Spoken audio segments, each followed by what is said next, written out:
Hey guys, today I'll be explaining how to use the trigonomic functions and the basic fundamentals that I talked about in my previous video to solve for the side lengths using the angle measures in a right triangle. So first of all, I'll be using a TI-84 graphing calculator in this because we have to use the sine, cosine, and tangent functions on the calculator. I'm pretty sure any type of graphing calculator should do it. Just you want to make sure it has a sine, cosine, and tangent button on it.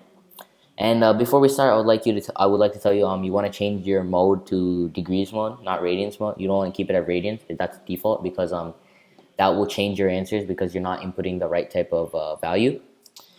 And we'll first of all review our previous trigonomic functions: sine, cosine, and tangent. For sine of theta is opposite of hypotenuse, cosine of theta is adjacent of hypotenuse, and tan of theta is opposite of adjacent. The reciprocal functions are not that important here because these are only ones that are on the calculator. You can still input that by doing the reciprocal, but these solve for the same thing. So let's first start off with this. When you're told to solve for a right triangle, you have to solve for the angles and the sides. Here I've already solved for the angles, but when it comes to solving for angles, you just want to make sure all the angles equal 180. And it's really simple because you already are given one angle most of the time, and you're given the 90-degree angle. But when it comes to sides, you have to use these functions. So let's first start off here. It will look at it from this 18-degree angle. So we're given the 100 here, so we want to solve for this side. So we use tan. Tan of 18 is equal to opposite over 100. Since 100 is in your denominator, you first input tan of 18, and then you multiply it by 100.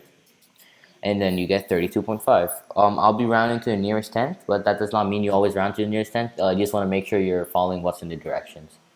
And we do the same thing for here, but instead we can use sine because this is hypotenuse and this is opposite. So we do the sine of 18 is equivalent to 32.5 over h. And then since the h is in the denominator, you first input 32.5 and divide it by sine of 18. And you get 105.2. We'll do the same thing down here too. Let's first start off by solving for the hypotenuse. We can use a sine function. Sine of 37 is equivalent to 5.12 over h. And what we can do is, since 5.12 is in the numerator, we divide it by sine of 37, and you get 8.5. And now we can use cosine down here. Cosine of 37 is equivalent to adjacent over 8.5.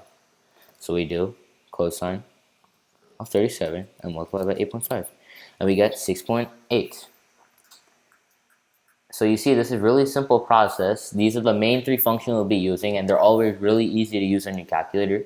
So I would always recommend to use these. And it's not really that the reciprocal functions of these are not that important because they both solve for basically the same thing.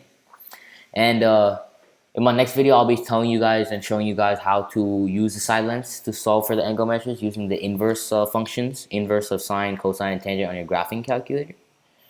So I hope you guys liked the video. Give it a like if you understood it and thought it was nice, and please subscribe to the channel, and I hope to see you guys next time.